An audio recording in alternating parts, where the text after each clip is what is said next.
Buenos días a todos. Me dice el doctor que es mejor que hablemos desde acá, para que tenga pues una mejor visión de la afirmación. Esta charla se divide digamos, en dos etapas. La primera parte la voy a exponer yo y vale la pena explicarles que la primera etapa consiste en hacer una especie de recordatorio o de un digamos, itinerario, cronología de lo que ha venido pasando desde hace más de 20 años, como dice el doctor José Fernando. En mi caso concreto, he venido desde esa época presentando la reliquidación de los servidores públicos y específicamente la gran mayoría de los empleados de EPM. Hay otras instituciones pues, donde yo también tengo varios procesos, pero que todos se refieren fundamentalmente a la mala liquidación que se hizo a los beneficiarios del régimen de transición. Ustedes saben que con la ley 7 de 1993, el artículo 36 de ese estatuto consagró unos beneficios para aquellas personas que ya tenían una trayectoria de cotización, que tenían una historia laboral muy definida y como consecuencia de ello, para que no se perjudicara a las personas que estaban próximas a pensionarse o que por lo menos llevaban entre el 70 y el 75% de su periodo laboral cotizado, se les respetaran los beneficios del régimen que estaba gobernando en el momento antes de entrar a regir la ley 100. La ley 100, específicamente para los servidores públicos. Cuando digo servidores públicos me refiero a los empleados públicos, que ustedes saben que con la conversión que se hizo en 1997 quedaron muy poquitos servidores públicos o empleados públicos de EPM, porque la gran mayoría los decretaron trabajadores oficiales. La connotación tiene unas diferencias pues, muy significativas y sobre todo que eso se vislumbró cuando se presentaron las demandas, un cambio de jurisdicción que ahora les voy a explicar en detalle el proceso. Pero volviendo al tema del artículo 36, el artículo 36 dijo claramente que las personas que en el momento de entrar a regir la ley 100, en el caso de ustedes, fue a partir de junio del año 1995, es decir, un año después de que empezó a regir el estatuto de la ley para el resto digamos, de beneficiarios o de afiliados, sobre todo para los del sector privado. Entonces, a partir de junio del 95, las personas que a esa fecha tuvieran 40 hombres si eran 40 años si eran hombres, o 35 si eran mujeres, o tuvieran el equivalente a 15 años de semanas cotizadas o servidas al sistema, entonces se pensionarían con el régimen que venían aplicando. En este caso concreto de ustedes era la ley 33 de 1985. Entonces, una vez que la mayoría de personas empezaron a pensionarse, empezamos nosotros a presentar, al analizar pues en detalle la resolución que emitía Colpensiones, nos encontrábamos con una, digamos, una perla que a la postre es la que empezamos y elaboramos como bandera para seguir demandando el resto de procesos de ahí en adelante. El artículo primero de la ley 33 de 1985 señala específicamente que los que se van a pensionar con ese régimen, que es uno de los muchos que existen de transición, regímenes de transición, dice claramente que las personas se van a pensionar con la edad de 55 años, sea hombre o mujer, el 75% de la tasa de reemplazo o porcentaje pues, que se llama comúnmente, y con un índice base de liquidación, con un IBM equivalente al promedio de todos los factores salariales devengados durante el último año de servicios prestados a la institución donde eran trabajadores o empleados. Ahí empieza ya una mala liquidación porque a pesar de que aún todavía la ley 33 del 85 está vigente y que fue refrendado en la sentencia 540 del año 2008, donde la Corte Constitucional dijo que la ley 33, pese a una serie de cambios e innovaciones que se han hecho en otros estatutos, la ley 33 estaba vigente, aún hoy está vigente.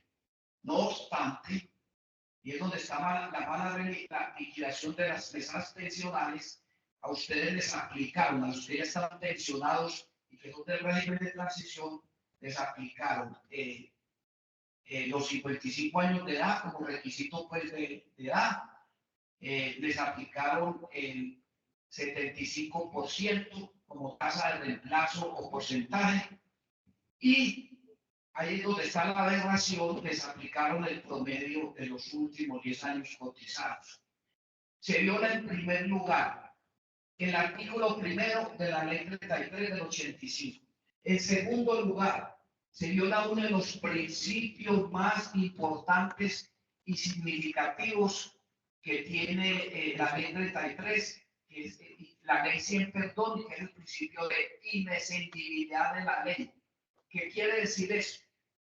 Quiere decir que en todo caso al empleado o afiliado que vaya a pensionarse se le tiene que aplicar la condición más beneficiosa, el modelo que más se aplique. En ese momento existía el decreto 758, existía la ley 78, la ley 71 de 1978, existía la ley 33, pero a ustedes la mejor legislación para aplicar era la ley 33 del 85, porque además la ley decía claramente cuáles eran los factores salariales que debían incluirse en la decisión de la mesada pensional, consagrados en el artículo primero de la ley 61 de 1985, ley 72 del 85.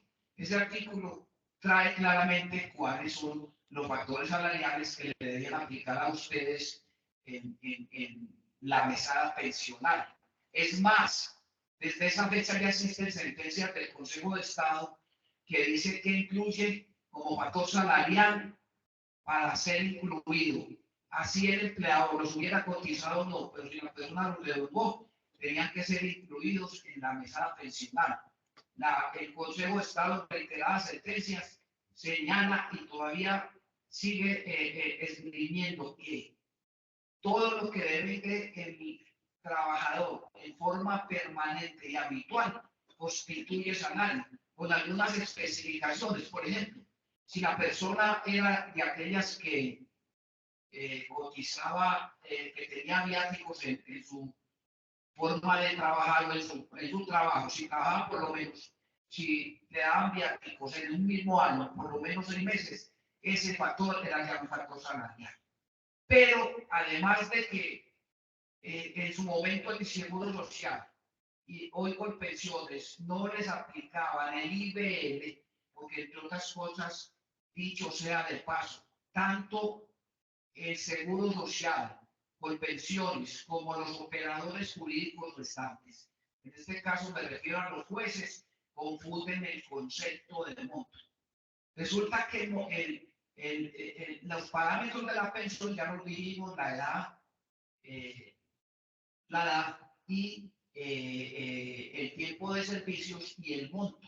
Y el monto tiene dos componentes, dos accesiones que son inseparables, que forman lo que nosotros llamamos una unidad dialéctica, no se pueden separar. El monto tiene entonces dos conceptos. El uno es la tasa de reemplazo y el otro es el IPL. Y tanto Colpensiones, el Seguro Social en su momento, como los mismos jueces confunden monto con porcentaje, igualan a monto con porcentaje. Y de ahí el hierro o el error que cometieron ostensiblemente al decir que el IBM no quedó consagrado en el régimen de transición, porque el inciso tercero del artículo 36 de la ley 100 dice que solamente se debe tener en cuenta el monto manual IBM, desgregan, hemos dicho, separan del concepto de monto, un concepto que es muy importante, que es el del IBM. El Consejo de Estado, años atrás, explicó eso hasta la saciedad, donde dijo que esos conceptos no se podían separar. Y sin embargo, pues en el caso de la aplicación de la sentencia de las mesadas pensionales de ustedes, Colpensiones y el Seguro Social desmembra y divide esos conceptos y por eso es que a ustedes les aplican el IBL del inciso tercero consagrado en el artículo 36 de la ley 100, que claramente dice pues que el IBL para para los del estatuto que se rijan por el estatuto de la ley 100 se les aplica el promedio de los últimos 10 años cotizados. Eso fue lo que a ustedes les aplicaron mal y que desafortunadamente la pensión quedó menguada porque existe una diferencia abismal entre todos los factores salariales delegados durante el último año y factores salariales que no fueron todos, porque el decreto 1158 de 1994 cercenó todos los factores, más de la mitad de los factores salariales que ustedes delegaban, y especialmente pues en el PM, que tenía una serie y además de todas las prestaciones legales, una serie de primas, los viáticos y otra serie digamos, de prestaciones adicionales que según el Consejo de Estado, como ya lo hemos dicho, se tenían que haber incluido dentro de la liquidación para efectos de hacer la mesada pensional. En su momento el Seguro Social dijo, pero es que yo pensiono con lo que a mí me cotizan. Y claramente eso no tiene ningún asidero porque el Seguro Social en su momento pudo haber repetido contra EPM que no le cotizó como lo decía la ley. Entonces, en ese sentido, presentamos las demandas, demandando la reliquidación, donde solicitábamos que a ustedes los pensionaran de conformidad con el artículo primero de la ley 33 del 85, es, y lo repito, con 55 años de edad, 75% de tasa de reemplazo y con todos los factores salariales que hubieran delegado durante el último año. Eso no se hizo. Empezamos a presentar demandas entonces. Las primeras demandas tuvieron una serie pues, de inconvenientes porque vino un factor adicional. El factor adicional era que cuando ya ustedes estaban pensionados, la gran mayoría fueron declarados trabajadores oficiales. Y entonces existe ese tema, pues todavía digo yo que no es pacífico, existe una distorsión a nivel de las jurisdicciones. Para efectos de presentar demandas, en el caso de ustedes, podríamos decir que existen dos jurisdicciones, la jurisdicción contencioso administrativa, que son las demandas que se presentan entre un particular contra cualquier institución del Estado, y la jurisdicción ordinaria laboral, que es la que se presenta pues por parte de los particulares. No obstante, nosotros, como lo que estábamos demandando era un acto administrativo, o sea, la resolución que les concedía la pensión a ustedes, empezamos a presentar las demandas ante el contencioso administrativo. Entonces ahí se presentó el conflicto de competencias y la gran mayoría nos decían, no, es que existe una norma que todo lo que tenga que ver en materia de seguridad social y además que tenga connotaciones de reliquidación de pensiones, entonces debe conocer la jurisdicción ordinaria laboral. Entonces empezaron unos jueces aceptaban las demandas nuestras, a que seguíamos con la reliquidación y unos poquitos empezaron a enviarnos demandas para los juzgados laborales. Eso fue en la última fase. Nosotros empezamos a ganar esas demandas. Yo tengo casos pues muy concretos donde se ganó la reliquidación, donde a la persona la reliquidaron con todos los factores salariales del último año de vengados. No hubo pues que aplicaron en la mayoría de los casos otros factores salariales distintos a los consagrados en el decreto 658, que como ya les dije, ese decreto cercena significativamente una serie de conceptos que ustedes deben dar. De todas maneras, se empezaron a ganar las demandas, varias fueron revocadas por el tribunal. Desafortunadamente aquí el proceso llega hasta ahí, pues dentro del punto de vista estructural de la pirámide de la jurisdicción contenciosa. Ustedes saben que en la jurisdicción contenciosa no existe el recurso de casación y entonces hasta ahí llegaba el proceso, pero la mayoría se ganaron. Empezamos pues con todo ese tipo de procesos demasiado lentos, pero se produjo un cambio que es el que a la postre llevó a que el Consejo de Estado cambiara de posición. Resulta que en el año 2016 hubo cambio de 4 magistrados nuevos que ingresaron en el transcurso de 2 años, ingresaron a componer lo que se llaman las salas de decisión del Consejo de Estado. Les llegó una demanda en el año 2018 para que tomaran la decisión de una señora y esas demandas que se venían confirmando, que se venían ratificando a través de una serie de sentencias de varios magistrados. En este caso, el magistrado ponente, doctor César Palomino, presentó una ponencia ante esos 4 magistrados, más los otros que existían, y declararon,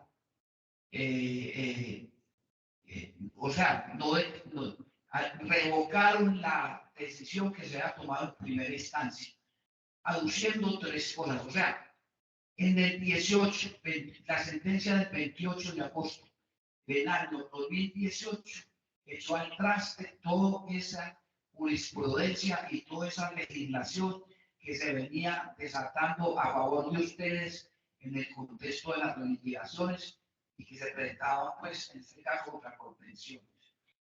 La sentencia dijo 2 cosas muy concretas para revocar y echar al traste toda la jurisprudencia que se venía escribiendo con una posición, digamos, demasiado beneficiosa para todos ustedes, aplicando correctamente la ley. Dijo que, como se trataba de un sistema, refiriéndome al régimen de prima media con prestación definida, que es el que administra por pensiones, que no existía una correspondencia por ser un sistema bicontributivo. Bicontributivo quiere decir que le contribuyen al sistema el empleador y el trabajador, y que no existía una correspondencia por ser ese sistema entre los afiliados y quienes ponían la otra parte de contribución. Y que además de aplicarse cabalmente el artículo 1 de la ley 33 del 85, se pondría en peligro la sostenibilidad financiera del sistema pensional. Ese es el argumento que también inclusive se escribe en el acto legislativo 01 del año 2005, donde también les cercenaron a ustedes una cantidad de derechos porque se le puso fin al régimen de transición, que inicialmente fue en el 2010 y excepcionalmente para otros casos muy particulares se extendió hasta el año 2014. les eliminaron la mesada 14 y les fueron restringiendo con ese acto legislativo una serie pues, de derechos que les tenía a nivel general. De tal manera que seguimos presentando las demandas con estas sentencias, pero tenemos que reconocer que hubo un cambio abismal, un cambio, digamos, que entró en retroceso en todas las garantías que se venían concediendo a todos ustedes. Ningún operador jurídico, digamos así, ningún juez empezó a fallar a partir de la sentencia unificada a favor de aplicar integralmente la ley 33 del 85. Entonces eso significó que las demandas empezaron a perderse. Tengo casos concretos, porque resulta que existe les voy a explicar que en la jurisdicción total hay una serie de sentencias, unas sentencias que digamos son simples o que falla el tribunal, la Corte Suprema, pero que no tienen la connotación especial de ser sentencias unificadas. Cuando se dice que una sentencia es unificada, emitida por cualquiera de las cortes, casi que tiene una aplicación obligatoria, porque la mayoría de jueces se limitan a aplicar lo que dijo el superior y prácticamente no se sale de ese marco jurídico que les exige la sentencia unificada.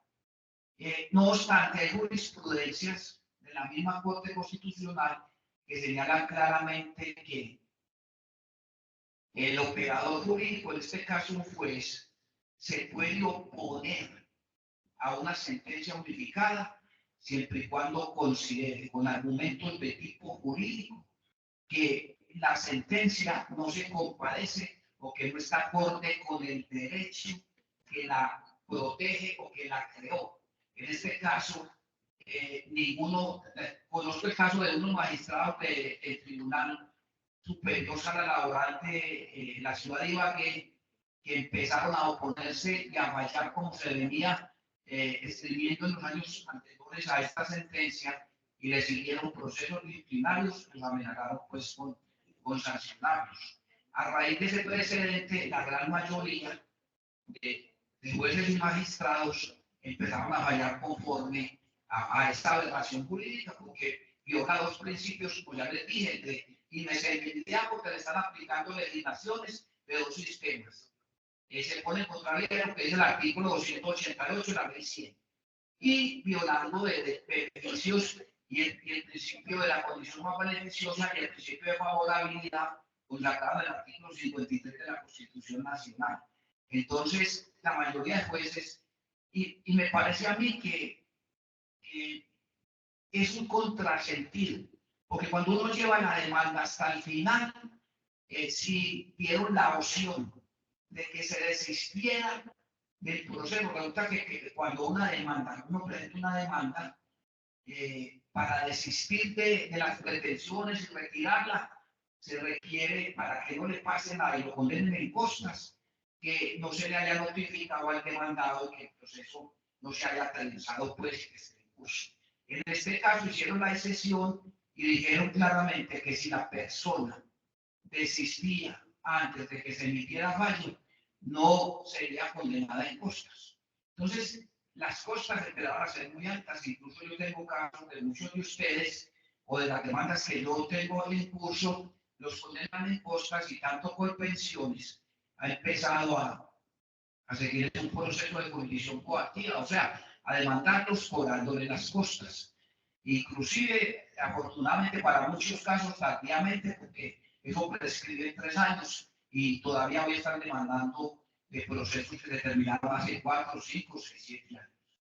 Entonces, hasta esa fase nosotros los abogados preguntamos si las demandas se están perdiendo, si están violando ostensiblemente varios principios de la legislación, del estatuto pues, de la seguridad social, como es el principio de seguridad de la ley, que obviamente se aplica pues también en laboral, el principio de la condición más beneficiosa, inclusive hay un principio que los jueces lo consideran, lo tenían en cuenta, que es el principio consagrado en el artículo 13 del Código Sustantivo de Trabajo, que es el indubio pro reo, perdón, indubio pro operario, o sea que cualquier duda que se tuviera en torno a un proceso debería beneficiar la parte más débil, que en este caso era el afiliado del trabajador.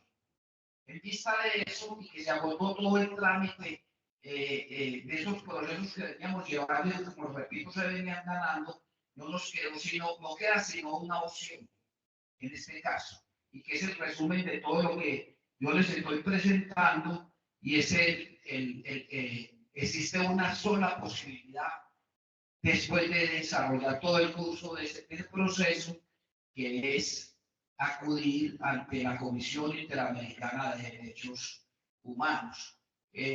Ahí se ha tenido mucho éxito, ya como les dijo el doctor José Bernardo, tuvimos un contacto con ellos, ellos nos expresaron que eso fue pues post pandemia, nos dijeron que apenas pasada esa crisis de la pandemia, iban a abrir pues la posibilidad de que se prestaran las demandas.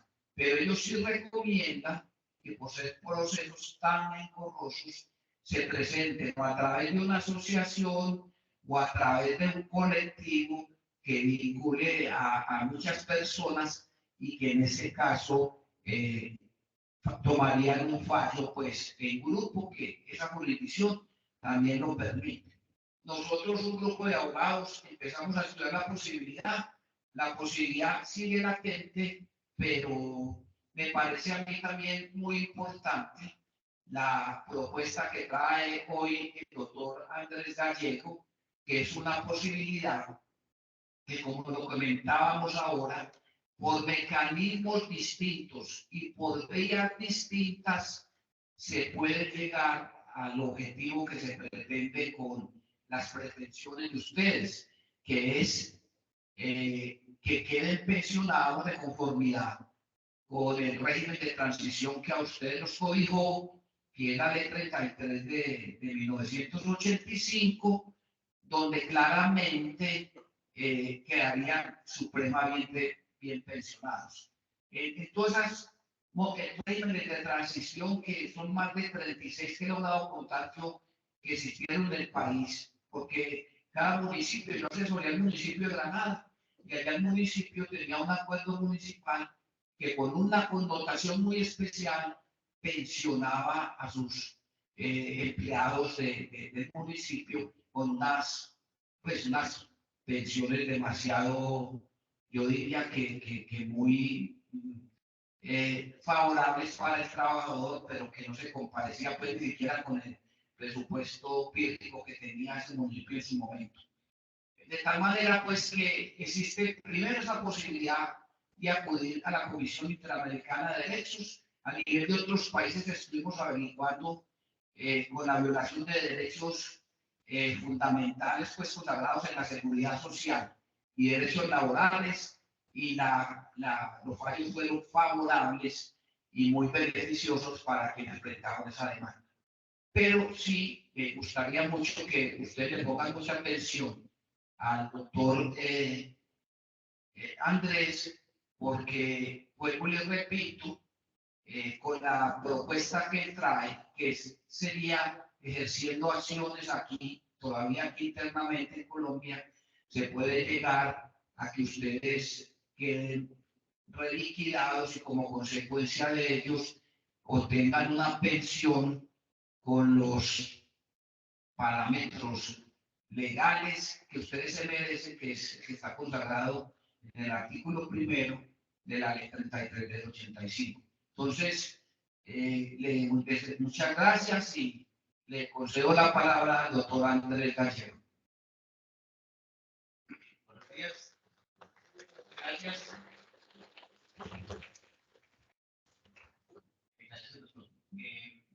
El texto es algo muy importante, y es que lo que yo les voy a explicar es una vía diferente. ¿Por qué?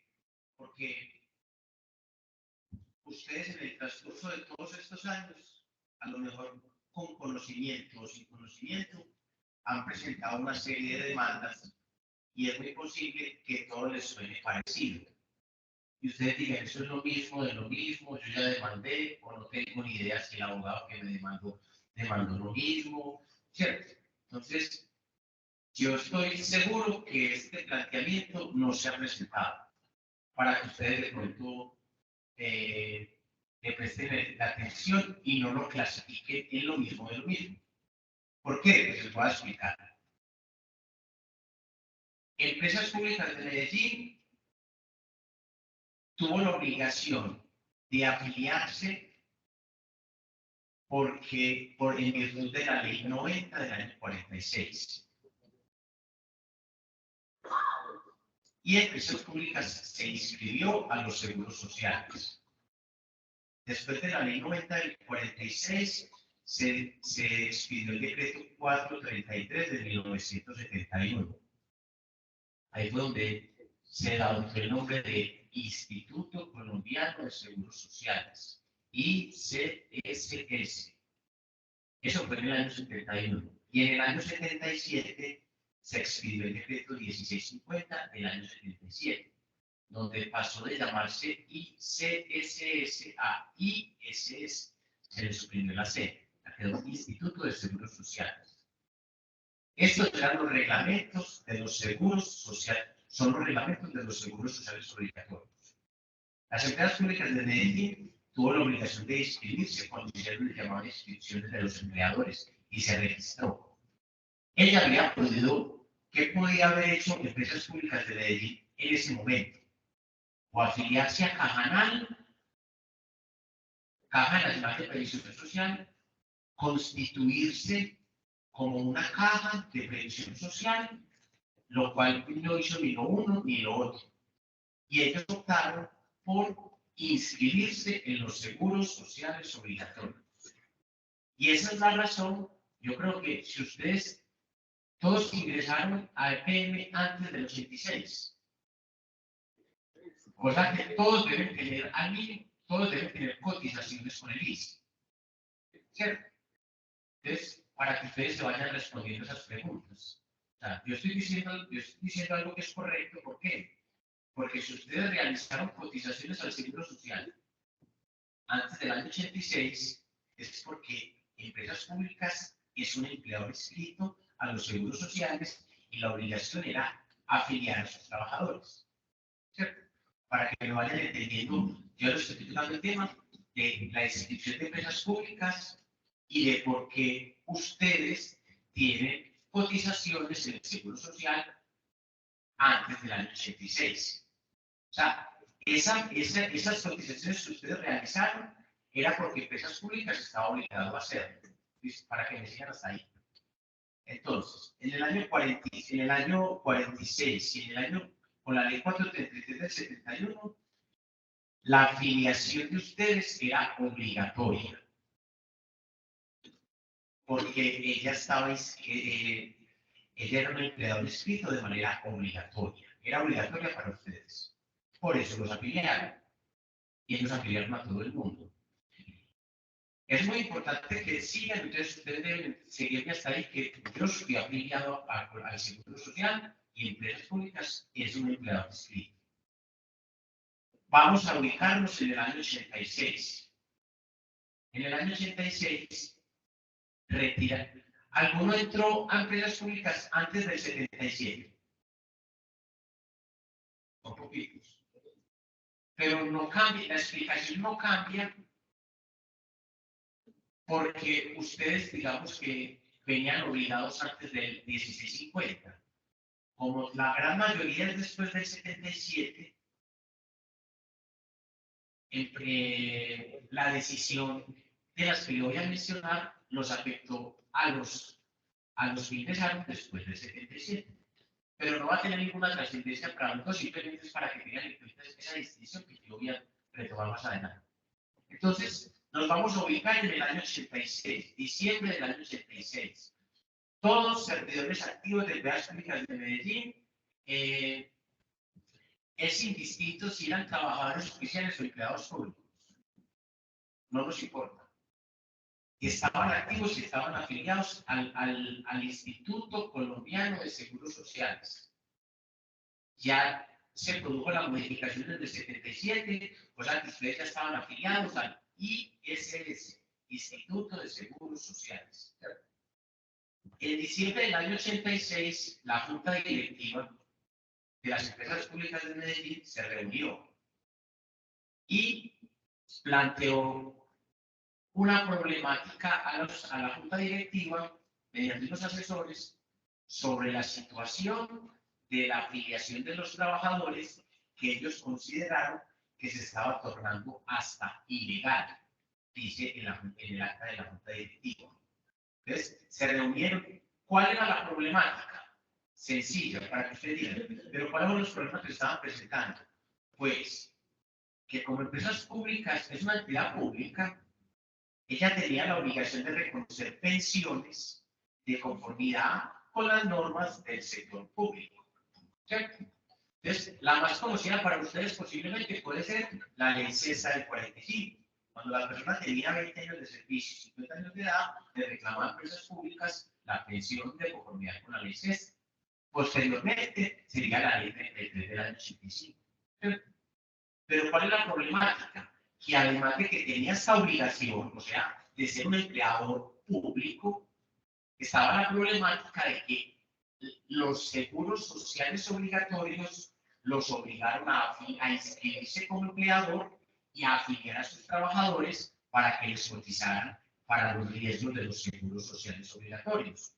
O sea, invalidez, vejez, muerte, riesgos laborales o riesgos profesionales, o accidentes de trabajo y riesgos profesionales. Entonces, empresas públicas estaban cotizando y pagando pensiones. ¿Entienden cuál era la problemática? O sea, entonces, imagínense a los asesores diciéndole a los empresas, vean, nosotros estamos cotizando, pero nosotros estamos pagando las pensiones. Entonces, ¿qué pasa? Ellos, en esa acta de la Junta Directiva, tomaron 3 decisiones. Una, estamos parados en el año 86, para que tomen la fotografía de ahí. Y la primera decisión fue desvincular de los seguros sociales a todos los servidores a partir del 17 de julio, del 18 de julio del 77. Ojo, esa fue la primera decisión. O sea, dice, primero, desvincular del Instituto de los Seguros Sociales a los servidores de la entidad afiliados a partir del 18 de julio del 77. O sea, ¿qué decisión acabaron de tomar? Acabaron de tomar una decisión retroactiva 10 años atrás, a partir de julio del 77 en adelante. Porque eso, o sea, ellos tomaron una decisión retroactiva unilateral en el año 86. Listo.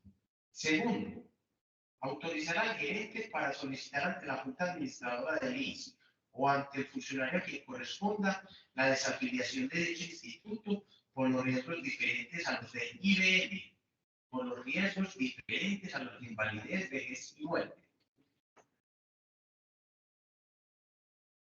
de los servidores inscritos al mismo con anterioridad al 18 de julio del 77. Y en caso de que tal autorización sea concedida, proceda a hacerla efectiva. Retomemos. Ellos tomaron en el primer punto la decisión unilateral de retirarse retroactivamente del 77 hacia adelante. ¿Me siguen aquí? Listo. Y le dicen en la segunda, autorizamos al gerente para que pida permiso de retirar a los servidores del 77 para atrás. Pero para los riesgos, miren lo que dice, para los riesgos diferentes a IBM, IVM. O sea, sigan en pensiones. Los diferentes son enfermedad general y maternidad y accidentes de trabajo y pues los riesgos laborales de accidentes de trabajo. Así, no, IBM, invalidez y muerte, diferentes a invalidez y muerte. O sea, pida permiso para retirarnos de 77 para atrás, de todo menos de invalidez, vejez y muerte. Entonces, es muy importante que tengan esta precisión porque es muy sutil, pero es muy importante. ¿Por qué? Porque Empresas Públicas nunca solicitó autorización para retirarlos a la mayoría, ¿cierto? A la mayoría no pidió autorización para su retiro. O sea, fue una decisión unilateral estando ya afiliados, porque la afiliación de ustedes, en el estudio que hemos hecho de estas normas sobre la afiliación, si bien podrían haber sido afiliados facultativos, que es la argumentación que están expresando, en ninguna parte dice qué significa ser facultativo. ¿Y cómo están interpretando o cómo están asimilando este concepto de facultativo? Que a pesar de haberlos afiliado, los podrían haber retirado de manera inconsulta. Y resulta que eso, en nuestro criterio, eso no tiene sustento jurídico. Porque una vez un empleado es afiliado, tiene todos los derechos de los seguros sociales obligatorios. Y hay una reglamentación. El gobierno es el que privativamente se aprobó la facultad de establecer los procedimientos para solucionar el problema de las dobles cotizaciones o la duplicación en el reconocimiento de las prestaciones. En otras palabras, ese problema que estaba evidenciando empresas públicas no lo podía solucionar él por sí mismo. ¿Cierto? Esa misma situación en la que estaban empresas públicas estaba el SENA, pero el SENA nunca realizó eso. El SENA simplemente siguió cotizando y cuando llegaron a cumplir los requisitos para reconocer las pensiones, reconoció la pensión hasta cuando llegó al Seguro Social y descargó su obligación de manera total o parcial en ese momento cuando reunían los requisitos de los seguros sociales. Entonces, empresas públicas era un empleador inscrito y siempre lo ha sido, nunca se ha retirado, desde el año 46. Esos son los puntos. 2. Era obligatorio para ellos afiliarlos a ustedes en el 46 y en el 71. Pasaron de ser obligatorios a facultativos en el 77, por el decreto 1650. Pero ese decreto estableció que mientras no se reglamentara ese decreto, seguía aplicando el 433. Y ahí entraron todos ustedes, como los afiliaron en vigencia del 1650 del 77, ustedes debían seguir siendo afiliados obligatorios. ¿Por qué? Porque la reglamentación de ese decreto se vino a presentar con el decreto 3063 del año 89. Eso que ocurrió en el 77 se vino apenas a reglamentar en el 89. Y ustedes fueron retirados ¿cuándo? En el 86. Entonces, volvamos a ubicar. En el año 86, Empresas Públicas de Medellín dijo, retirar a todos del 77 en adelante. Entonces, hágase la primera pregunta. ¿Podrían las empresas públicas retirarlo retroactivamente de manera inconsulta o sin autorización legal para hacerlo? La respuesta que nosotros hemos concluido es que no. No los podían haber retirado. Si ellos tenían una problemática en cuanto a la afiliación, tenían que esperar a que el gobierno reglamentara o pedir una autorización de la autoridad competente, lo cual no ocurrió. ¿Cierto? Entonces, ¿qué dijo Empresas Públicas en el tercer punto? Este es el acta de la Junta Directiva 1115 del año 86. Conceder a todo el personal de las empresas públicas de Medellín pensión vitalicia de jubilación de conformidad con las normas legales, sin perjuicio de compartirla con la de vejez que llegue a conceder el IS. Empresas Públicas determinó retirar retroactivamente a los del 77 en adelante, pedir permiso del 77 para atrás y otorgar pensiones de jubilación a todos los servidores de la entidad con el beneficio de la compartibilidad. ¿Qué es eso en los términos jurídicos? Esa determinación de otorgar una pensión, ¿cómo se debe leer a la luz de las normas del derecho del trabajo y de la seguridad social? Que Empresas Públicas en esta acta de la Junta Directiva otorgó una pensión extralegal voluntaria. ella, mediante el acta, mediante un documento expedido por el órgano competente de la Junta Directiva, dijo, les voy a otorgar una pensión a todos los servidores de la entidad, de acuerdo con las normas legales. Esa decisión, entonces la pregunta es, si ustedes quieren, ¿podrían empresas públicas otorgar pensiones? Sí, es una empresa. O sea, como una empresa le puede otorgar una pensión resultable. ¿Por qué es una pensión voluntaria? Si usted revisa el artículo 17 del decreto 758 de 90, que habla de la compatibilidad de las pensiones extralegales, dice que toda pensión reconocida por el empleador inscrito, en la publicación del empleador inscrito, tiene la obligación que sea reconocida en virtud de convención colectiva, pacto arbitral, laudo arbitral, pacto colectivo o voluntarias. Esta pensión, que otorgo es una pensión voluntaria. ¿Alguno de los que están aquí presentes jubilado antes del 95? A usted le expidieron una resolución y si usted analiza su resolución, usted observa que el sustento de la resolución después de las consideraciones está mencionada las dos actas de la Junta Directiva y el decreto 3 del 76. Si usted la revisa, pues porque obviamente no la tiene ahí, pero eso usted lo podrá corroborar. ¿Y qué significa eso? Que las pensiones que Empresas Públicas de Medellín pagó a partir del año 86 fueron pensiones voluntarias, transitorias, voluntarias, extralegales voluntarias, en los términos legales. Pero que una pensión esté liquidada en los términos legales no le hace perder la calidad de ser extralegal y voluntaria. ¿Por qué hago esa precisión? Porque pueden considerar que al decir en los términos legales, ustedes van a decir es que me dieron la pensión legal y no es la pensión legal. ¿Me sigue? Entonces, eso es muy importante. ¿Por qué? Porque empresas públicas, de acuerdo con estos decretos que yo les he ido hablando, y según el comportamiento que efectuó al reconocer las pensiones antes del 95 y entre el 86 y el 95, de esa manera, es porque realmente empresas públicas se asimiló a un empleador del sector privado. ¿Y eso por qué es importante para ustedes? Porque Empresas Públicas de Medellín a ustedes les debió reconocer las pensiones de acuerdo, como es lo más favorable, de acuerdo con las actas de la Junta Directiva, que son en los términos legales. Ustedes conocen el decreto 3 de Empresas Públicas de Medellín del año 76, Estatuto del Pensionado. No, les voy a leer. O sea, ese fue expedido por la Junta Directiva. Dice,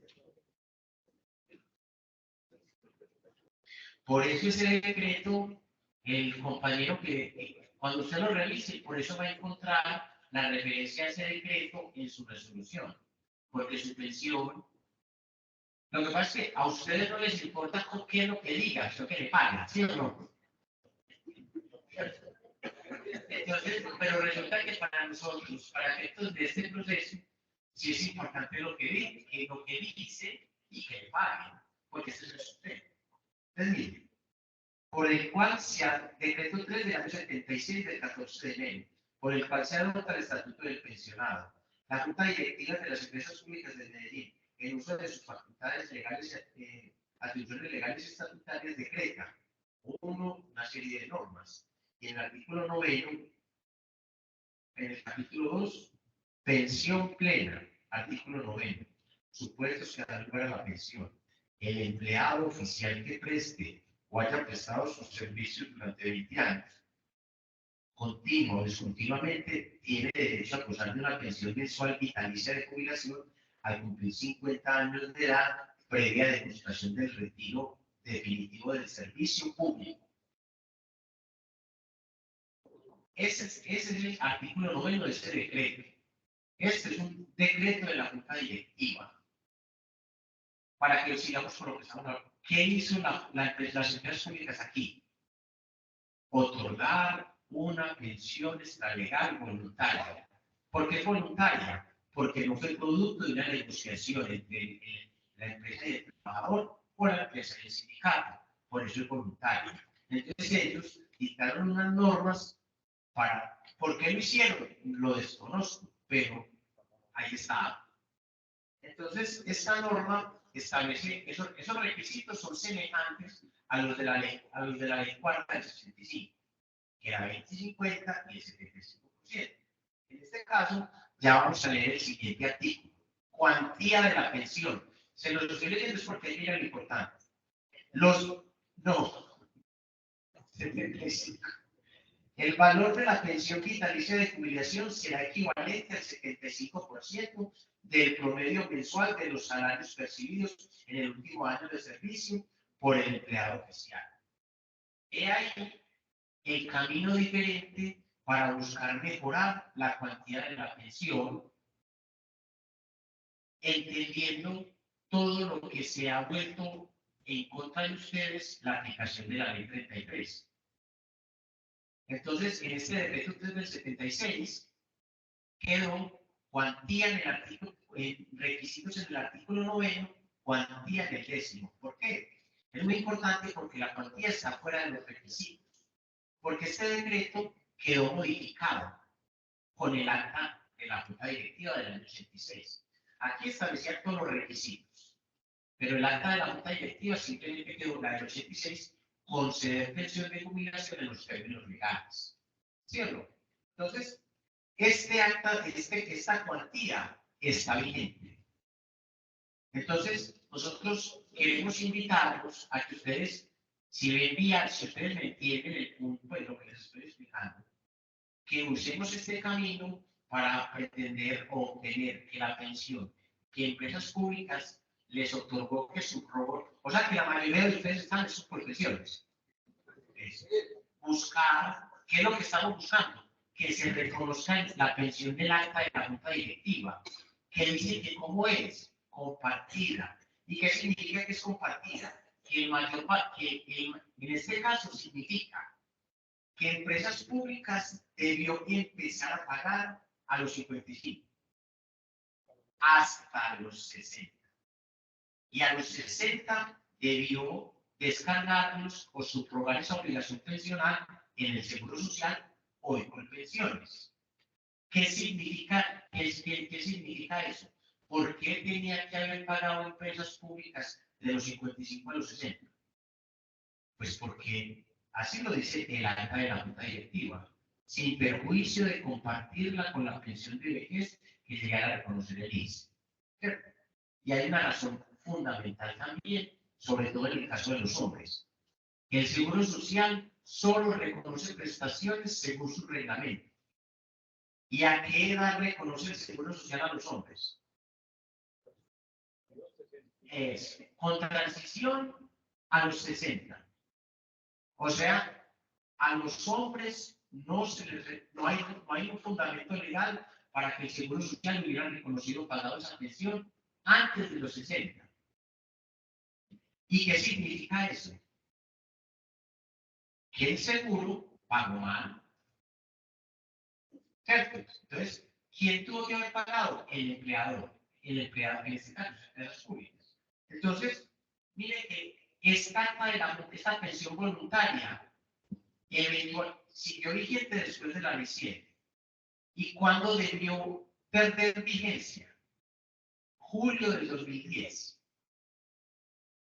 En virtud de la aplicación plena del acto legislativo 01 del 2005, que dijo que todos los beneficios pensionales que hayan estado pactados o que estén en vigencia antes del acto legislativo perseguían finalmente a más tardar el 31 de julio del año 2010. En otras palabras, las actas de la Junta Directiva que otorgan pensiones a todos los servidores de la entidad, públicos y trabajadores oficiales, porque eso aplica para todos, tuvo vigencia hasta julio del 2010. ¿Y eso qué tiene que ver con ustedes? Porque ustedes le reconocieron cuál pensión, la legal. Entonces, ¿qué debió suceder? Cuando ustedes, como como ellos dijeron en el acta de la Junta Directiva, reconocer pensiones de acuerdo a los términos legales, entonces ustedes cuando llegaron a los 55, después de 20 años de servicio, ustedes tuvo que haber dicho a empresas públicas, ya reuní los requisitos legales para que usted me dé la pensión que se comprometa a darme en el acta de la Junta Directiva 1115 del año 1986. ¿Y qué son los términos legales? ¿Y cuáles son los términos legales que dice? Ahí no dice cuáles son. Entonces, ¿cuáles son? Pues los que le apliquen a las entidades públicas de Medellín. Y el decreto 3 del 76 también dice al final. Eso es una parte de la sorpresa, pero también dice sí, lo dispuesto en el presente decreto, estoy leyendo el del 76, en cuanto a los requisitos para adquirir derecho a pensiones, se mantendrá vigente mientras no se modifique por normas internas o de carácter nacional aplicables a las empresas públicas de Medellín. Las normas legales para empresas públicas de Medellín, ¿cuáles son? Internas o nacionales, ¿cierto? Y este decreto 3, porque aquí dice, en cuanto a los requisitos, o sea que aquí eran 20 y 50, aquí en la del 86 ya no dijo cuál era, pero lo legal cuál sería, lo que les aplique a ustedes. Ustedes les pudieran haber aplicado ley 71 del 88, ley 33 del 85, o el decreto 758 del 90, o el 100. Esos son en términos legales, pero es una pensión extralegal voluntaria. Y en cuanto a requisitos, y si ustedes recuerdan, el artículo del monto de la pensión o la cuantía está fuera de los requisitos. Por eso, como eso es una norma interna, la cuantía y está fuera de los requisitos, por eso es que se la mencionaron allá. O sea que si usted está jubilado por entidades públicas, usted es de los beneficiados en comparación con todos ellos, porque usted sí le dieron el 75% de todo lo delegado, ¿cierto? Exacto, es por eso. ¿Por qué? Porque entonces, ¿de dónde salió ese 75%? Ahí menciona el decreto 3 del 76, si no, no tendría sentido. Es que cuando van a compartir la resolución, aunque los que quieran, yo tengo aquí un par de resoluciones y se las pueden rotar si las quieren leer, pues como a título de información. Entonces, a ustedes que les pagó empresas públicas una pensión legal, y si estaban con régimen de transición, se la dieron por ley 33. Y como empresas públicas los desafilió en el año 86 y los afilió en el año 95, empresas públicas entendió que pagando el bono tipo B se subrogaba totalmente la obligación. Y no es cierto. Porque no hay norma que habilite, al menos no había en ese momento, la subrogación, o sea, que habilitar al Seguro Social pagar pensiones antes de los 60. No hay. La única norma que se expidió en el año 2009, que es la reglamentación de los bonos tipo T. Entonces, ¿todo esto qué significa? Que empresas públicas esta UNAM le reconoció a todos los fines pagantes del 95 pensiones del acta, que esa acta está vigente hasta el 2010. Si está vigente hasta el 2010, todos los que hayan reunido la edad, el tiempo de servicio, hasta antes del 2010 pueden solicitar el reconocimiento de esa pensión. Ah, pero es que ahí ya me reconocieron la otra. Claro, pero como esto es un tema pensional, esto es imprescriptible. Entonces nosotros judicialmente podemos decir un juez, la mejor configuración de la pensión del señor X es de acuerdo con el acta de la Junta Directiva. Y como esta acta de la Junta Directiva dice que es sin perjuicio de ser compartida, la compartibilidad en este caso es un beneficio.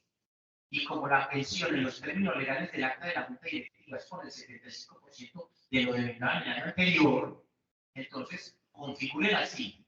Y si ese valor es mayor a lo que el seguro le liquida, entonces ahí queda compartida la pensión. Eso es muy importante. Y lo segundo, ¿hasta cuándo llega el seguro? A los 60, no antes de los 60. Entonces, ¿eso por qué tiene implicaciones? Porque hoy, ¿cómo debe reconocer el Seguro Social la pensión de ustedes si tienen régimen de transición? ¿Cuál sería el porcentaje? El 90. O sea que ahí tenemos las dos posibilidades para pedir el reajuste del 75 según el acta de la Junta Directiva. demostrar que no hay normas que sustenten que el Seguro Social tenga la habilitación para pagar pensiones de jubilación a los hombres servidores públicos con régimen de transición. ¿Por qué saco a las mujeres de ese caso? No es para discriminarlas, porque las mujeres en ese caso, si a pesar de haber tenido ley 33 de los 85, me imagino que ya tienen el 90. Pues deberían, pero porque no lo ha reclamado. Pero tiene derecho. ¿Sabe por qué? Porque ¿a qué edad pensionaba el Seguro Social? A las mujeres. ¿Y a qué edad es la ley 33? Ahí está. Entonces, el Seguro Social en el caso de las mujeres no estaría violentando ninguna norma, porque según sus reglamentos, en la misma edad, según la ley 33, que los reglamentos del Seguro Social. El problema viene siendo con los hombres, porque obtuvieron el estatus de pensionado antes de los 60. Y si usted va a demandar hoy, va a decir, no, debe reajuste de la pensión a partir de los 60 con el 90%. Le van a decir, no, porque su estatus de pensionado lo adquirió antes de los 60 años y eso no se puede modificar, porque sobre el principio de seguridad jurídica y una serie de principios de derecho laboral que afectarían pues contra la estabilidad de los actos administrativos y las normas de derecho público. Entonces, aquí no es que se cambie el estatus de pensionado, sino que se corrija la forma en que se debió reconocer y pagar esa pensión. ¿Y cómo debió ser? O sea, que ustedes tenían como, cuando llegaron a la edad, piensen que ustedes tenían varias maneras de liquidar en la pensión. ¿Por qué? Porque como en el acta no dijeron cuáles normas legales, y aquellos y las empresas públicas establecieron que son nacionales o internas, entonces había que haber analizado qué era lo que había y cuál era lo más beneficioso para ustedes. Entonces decía, lo legal dice, si fuera así, lo legal dice, digamos que sea la ley 33. Vamos a darle la legal es 75% según la jurisprudencia, como dijo el doctor, del promedio de los 10 últimos años a los 55 años. Es una manera. La segunda manera, acá en la junta directiva, las normas legales son los mismos requisitos de tiempo y edad, pero aquí ¿qué cambia? La cuantía. Porque la cuantía, según la norma interna del decreto 3 del 76 es cuánto? El 75 del último, de lo denegado, del último. Entonces ahí cambiaría. Ah, ¿cuánta más? Daría esta. Entonces, ¿y esa se paga hasta cuándo? Pues como se lo digo en el acta de la junta directiva, sin perjuicio de compartirla. ¿Y qué significa que la pensión es compartida? Que la paga el empleador hasta que se subroga en el sistema. ¿Y cuándo se subroga en el sistema? O en este caso el Seguro Social, cuando se reúnen los requisitos de los reglamentos del Seguro Social. ¿Cuándo es en el caso de los hombres? Los 60. ¿Y por qué aplicaría para las mujeres? Porque puede que a la mujer le haya dado el 90%, porque es según los reglamentos, pero resulta que el 75% del último año es más que el 90% del promedio de los 10 últimos años. O sea que ahí podría mejorar la pensión. ¿Me entendieron? Entonces, bueno, eso es como, lo más que eso tiene, son muchas normas y son muchos temas que uno está en condiciones de hacerlo, pero el tiempo no se presta. Pero si está estudiado que hay una vía diferente para que ustedes puedan solicitar el reconocimiento de la pensión de acuerdo con el acta de la junta directiva. Y ahora la perla que me faltaba decirles.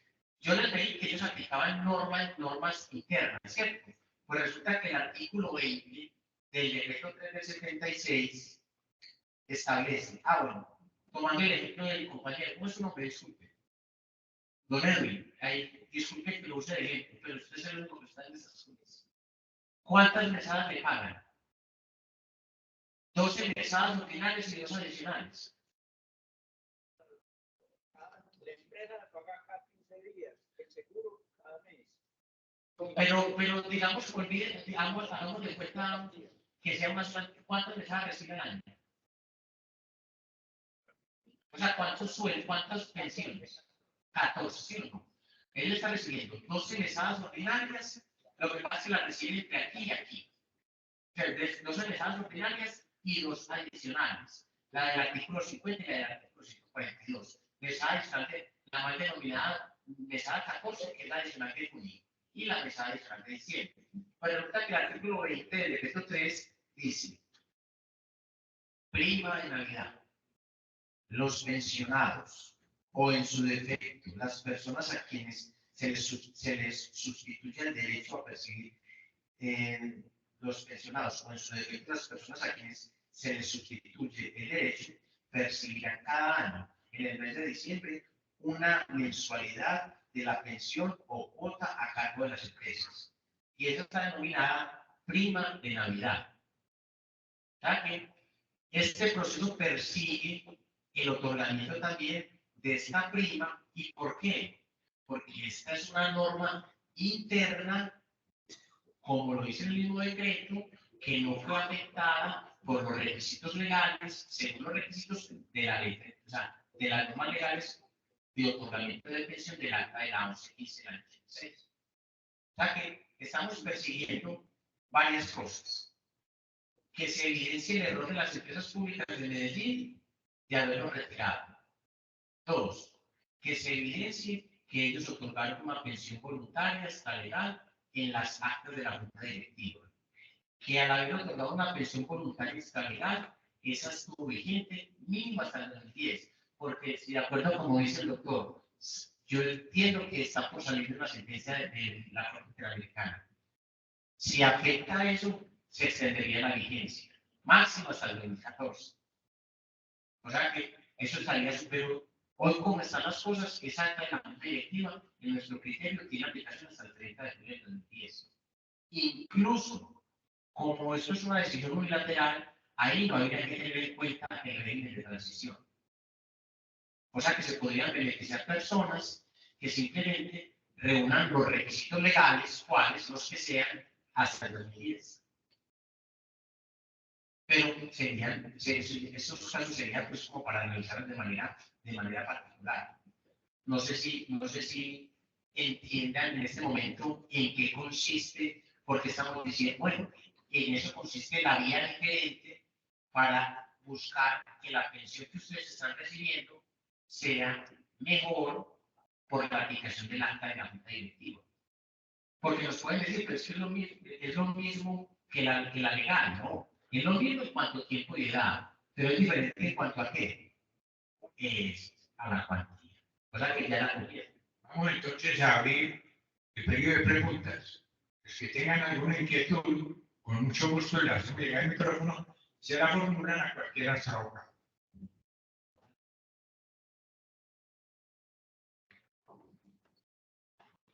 Esto es una abrebocas. Yo con mucho gusto, yo les puedo dejar unas tarjetas ahorita y el que quiera ahondar. O sea, este proceso del que estoy hablando ya lo estamos haciendo. O sea que probablemente pueda haber personas que ya lo estamos haciendo. Estamos en el edificio de Tubos Rojos, en la oficina 408 y 406. Estamos al medio. Pregunta. Lo que vos acabas de explicar ahí solamente aplica para las personas que estuvieron en régimen de transición. No. Y entendí también que el compañero allá recibe dos pensiones. No, recibe una compartida. Bueno, entonces lo que es decir, de pronto por parte de empresas públicas. Él empezó a recibir una pensión completa por empresas públicas. Y cuando reunió los 60 años, lo trasladaron al seguro. Y la plata que le dio el seguro, como era inferior a la que le estaban pagando empresas públicas, entonces, un ejemplo, recibía 1.500.000. El seguro le da 1 millón. Entonces, empresas públicas queda claro con el mayor valor, que sería 500.000 pesos.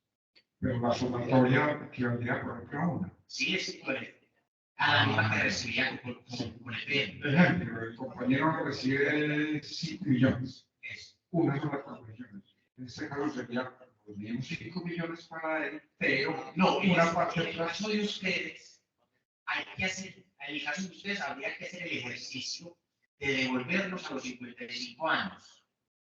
Y a los 55 años decirle, liquide la pensión por el promedio de lo delegado en el último año, o en el año del último año de servicio. Y adicionalmente, tenga en cuenta la prima de Navidad. Y tenga en cuenta que es el 75% del decreto 376. Y eso va a dar una suma X. Y esa suma X, el responsable del pago es empresas públicas. Entonces, digamos, en el caso de los hombres, empieza a pagar como ya pasa el tiempo, hay que hacer una ficción legal. Hay que imaginar las empresas públicas pagó los 55, los 56, los 57, los 58, los 59 y los... O sea que hay que traer indexando cada año ese valor y a ver qué valor le da a los 60. Y si ese valor de los 60 es superior a lo que le liquidó el seguro, ahí está la diferencia.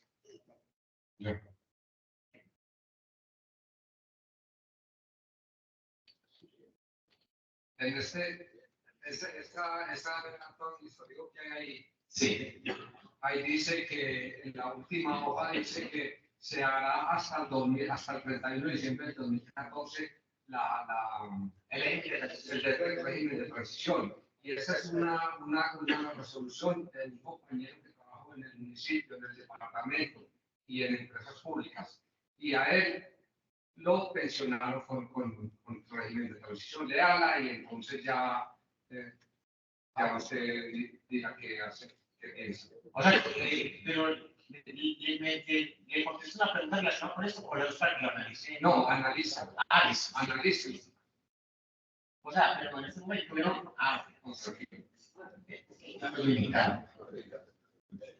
Pero cuando usted dijo que no le aplicaba solo a los de régimen de transición, ¿de qué? ¿Por qué? Porque como fue la Junta Directiva dice, le voy a pagar pensión a todos, de acuerdo con las normas legales. Esa pensión no está condicionada al régimen de transición. Es una decisión unilateral de la empresa. Entonces, como ya tenemos una fecha límite que es julio de 2010, ¿por qué? Porque el acto legislativo dijo todo lo que trate de pensiones que acaban en 2010, a no ser que esté el término inicialmente pactado por 10 o 13 años.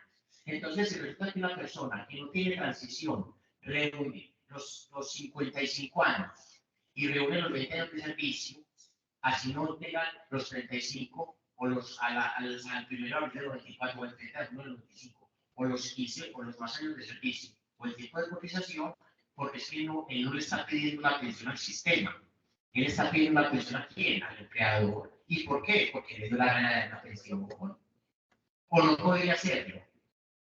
Pues, si un empleador quiere, le puede dar 3 pensiones a una persona. Pues pues, eso está en el ámbito personal, pero en el ámbito privado, entonces no pasa nada. ¿Listo? Listo.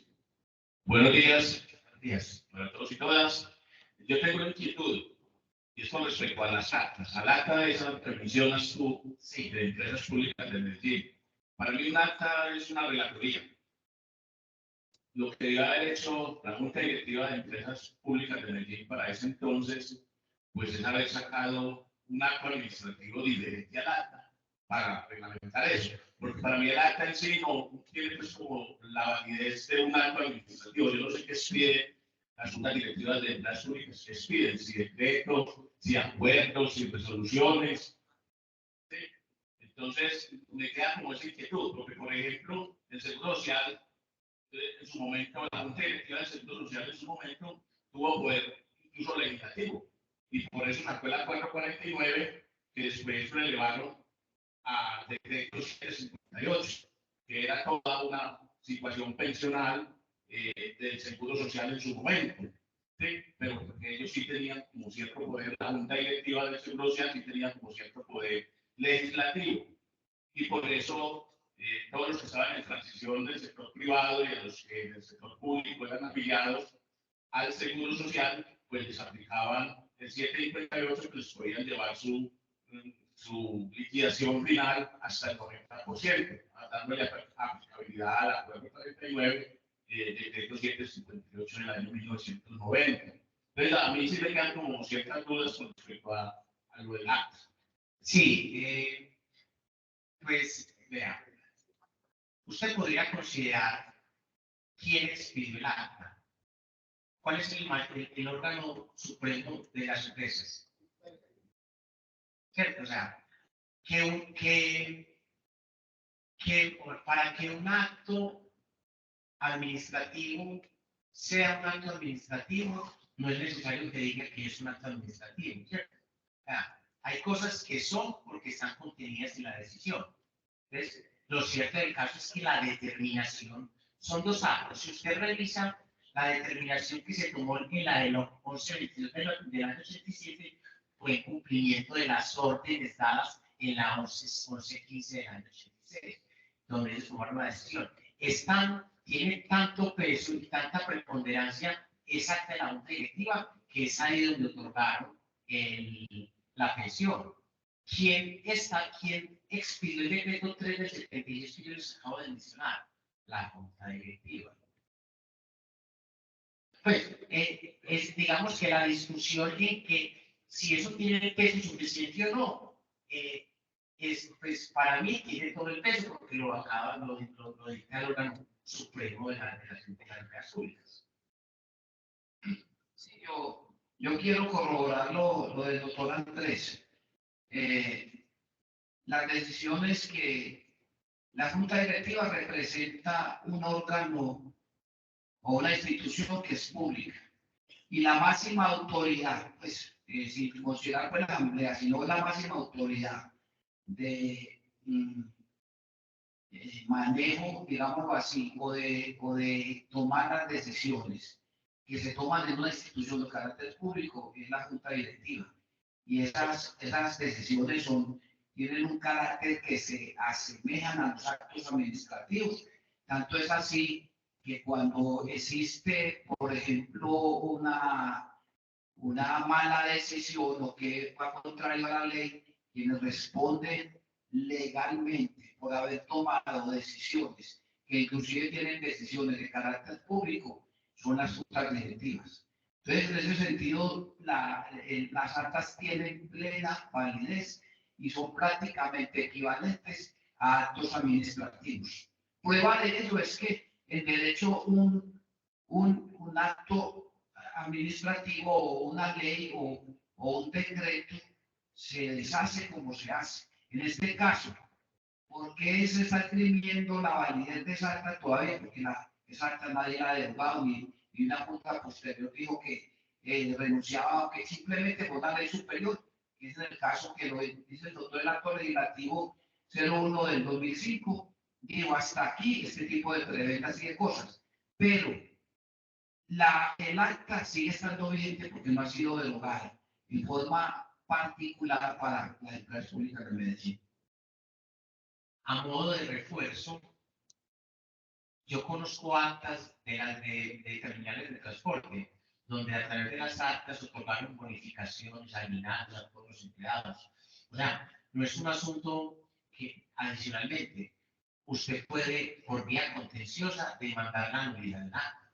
O sea, que reúne todos los requisitos, como dice el doctor, que le permite a usted entender que tiene la equivalencia hasta el acta administrativo. Lo que pasa es que este acto administrativo es de carácter general, impersonal y abstracto para todo el personal, mientras que los actos administrativos pueden dictarse para que vinculen a la administración con una persona específica en una decisión determinada. Buenos días. Es para preguntar sobre qué es lo que contiene unos beneficios del Acuerdo 60 de 1975 emitido por el Consejo Municipal de Medellín, porque entiendo que se están haciendo unas demandas a Colpensiones, a EPM y al municipio de Medellín. Entonces, no tengo como... Bueno, lo que pasa es que nosotros tenemos varios temas, lo que pasa es que ese tema es muy importante. ¿Por qué? Porque ese acuerdo que ella está mencionando le hace extensiva a todas las entidades descentralizadas del municipio. Dice, extiéndanse los beneficios del acuerdo 34 de 1970 a las empresas públicas de Medellín y empresas varias de Medellín y demás entes descentralizados del municipio.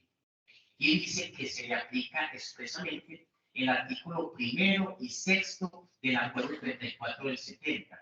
El acuerdo 34 del 70 en el artículo 6 dice, cuando una persona haya sido jubilada por una institución de derecho público, tiene derecho a que se le reajuste la cuota de la pensión, porque si ustedes revisan sus resoluciones del seguro, aparece una casita donde dice EPM tanto por ciento, IS tanto, ¿cierto? O sea que esa norma habilita que yo pida un reajuste de la pensión en el porcentaje que le corresponde a empresas públicas de Medellín de acuerdo al tiempo que estuvo en empresas. Si estuvo de 1 a 5, el 5. Si estuvo de 5 a 10, el 8. Y más de 10, el 12% anual. Anual. Entonces, ¿qué es lo que dice sus beneficios? Es un reajuste de la pensión que debe pagar el Seguro Social en la cuota que le correspondió. Y ese mismo decreto dice, ese mismo decreto dice que se entenderá el tiempo servido en las empresas públicas o en los entes descentralizados como si hubieran sido prestados en el municipio. ¿Sí me quedó claro? O sea, pero esto lo podemos hacer. Lo que pasa es que no hay que hablar de todo. Pero a mí me cambiaron. Se dice jubilados y nosotros no somos jubilados. Bueno, La carga menciona jubilados. Me acabas de decir. no, es que lo estoy diciendo de memoria. No sé si la palabra es pensionado o jubilado. Nosotros somos pensionados por vejez. Y si la carga dice jubilado, nosotros no somos jubilados. Pues, lo que pasa es que, vea, esas distinciones, ¿usted sabe cuál es la diferencia entre pensionado por vejez y jubilación? Según pues, yo lo leí en la Corte Suprema de Justicia.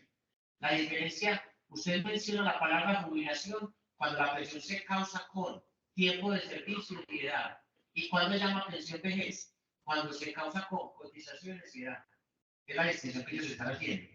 Pero en este caso, la legitimidad para acudir al reajuste es porque cuando usted dice pensionado por jubilación por una institución de derecho público. Por pensionado en una institución de derecho público. Entonces, el municipio estaría obligado a hacer. Entonces, ahí se demandaría Colpensión, el municipio y el empleador. Y entre ellos debería ser jurídicamente el municipio. Pero como el tiempo servido ya no hay que mirar qué determinación toma el juez, sino si ordenaría el pago a empresas o al municipio. Pero ese decreto es un decreto que dice que no ha sido demandado del municipio. Eso está para hacerse. Pero como nosotros vamos a buscar primero que sea empresas públicas el que pague la pensión del acta, y cuando pague la del acta lo lleve a los 60 con el carácter de compartida, en ese momento, por ejemplo, si logramos eso, ahí se pide la prima. Por ejemplo, a él se le puede pedir ya la prima. Y se le puede pedir ya ese reajuste del decreto 60. Pero a ustedes tenemos que buscar primero que se descargue la responsabilidad en el empleador de los 55 a los 60. Y ahí entraría la prima y entraría ese reajuste que establece ese decreto.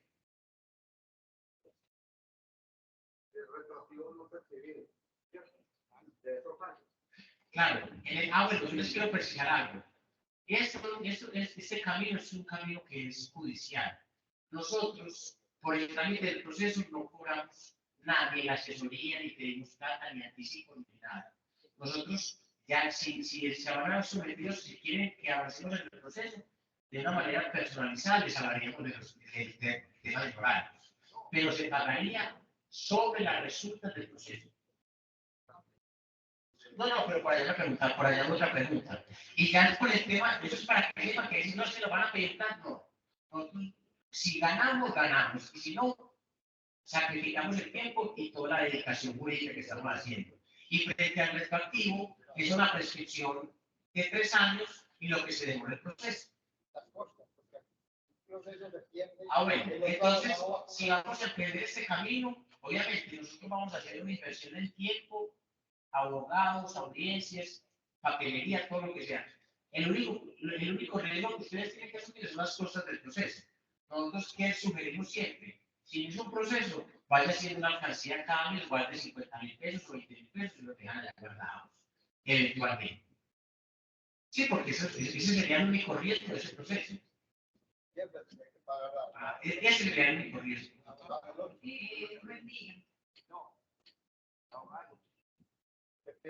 Se pierde por costas, se llama costas. Si usted pierde un pleito, el ganador debe pagarlo el abogado de que gana el proceso. Las costas es una sanción que cobra la jurisdicción. Las costas es una sanción que cobra la jurisdicción por haber utilizado todo el aparato judicial. pero el abogado lo paga el otro. Nosotros tenemos que pagar el abogado del otro. Es una sanción por haber utilizado el aparato judicial en el desgaste del juez, en la papelería, el tiempo, el conocimiento. Eso es lo que son las cosas. Pero los honorarios del otro abogado los paga la contraparte. Después yo voy a concluir dos cositas. Sí, bueno. Hola. Pues bien, ahorita mencionaste que estaba pendiente la sentencia de la Corte Internacional de Sí, Interamericana de Derechos Humanos. Esa sentencia se volvería de obligatoriedad. Pues no sabemos en qué términos vaya a salir, pero usualmente, o sea, usualmente sí. Sí. Pero en Colombia, los tratados, pero cuando hay algunos tipos de pronunciamientos, como las recomendaciones, que no son de obligatorio cumplimiento. De hecho, hay una recomendación que no quisieron aceptar sobre la vigencia del acto legislativo. Pero esta decisión es que tome la Corte si es de obligatorio cumplimiento. A nosotros. Yo le complemento la respuesta. Es que, como dice el doctor Andrés, si Colombia está inscrito y firmó una serie de tratados con la Comisión Interamericana de Derechos, son de obligatorio cumplimiento, sobre todo cuando se trata de una figura que es bloque de constitucionalidad. Si esos acuerdos están plasmados en el bloque de constitucionalidad, se constituye en una ley interna para las partes. Le pongo el ejemplo, yo no sé si ustedes conocen el caso de una periodista, Yané, que todavía creo que trabaja en el tiempo donde pues, el Estado fue condenado a pagar una indemnización pues, muy alta, millonaria. ¿Por qué? Porque esa protección de los derechos fundamentales estaban protegidas a través de uno de los acuerdos y el Estado tiene que cumplir con esos pagos. Cuando esos acuerdos están dentro del bloque de constitucionalidad, son de obligatorio cumplimiento. Lo mismo que el caso que le pasó al presidente Petro en su momento cuando era alcalde, a él lo tuvieron que indemnizar, porque hacía parte de esos acuerdos. O sea, el Estado legalmente no los puede desconocer.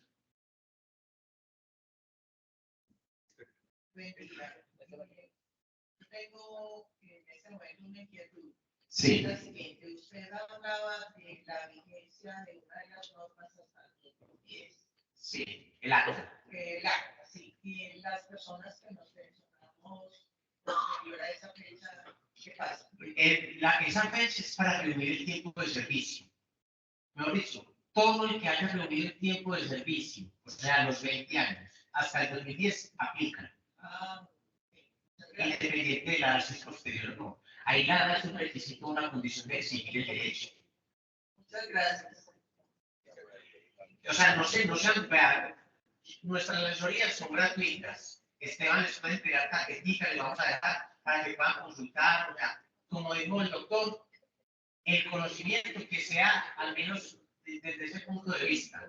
Pero esto va de la mano de la reclamación que nosotros consideramos que sea, pero que sea el punto inicial. Porque eso debe beneficiar a todos los servidores de la empresa. Si tienen alguna consulta adicional, con mucho gusto la dirigen a la asociación que nosotros las comunicamos a los doctores. Podemos también otra reunión. El proceso es, usted nos comente si están interesados en ampliar las reuniones sobre este tema. El doctor José Bernardo tiene algunas observaciones finales. Yo quería contarles una historia, aclararles un término que le explicó el doctor Ricardo, la diferencia entre monto y porcentaje. Y cómo les parece que yo fui a una reunión de 80 abogados y el procurador me dijo, hey, aquí hay un economista que me explique qué es esa cosa del porcentaje y el monto. Y yo le dije, doctor, vea, eso es como cuando usted le preguntan, ¿cuántos años tiene usted? Y usted dice, no, el 15%.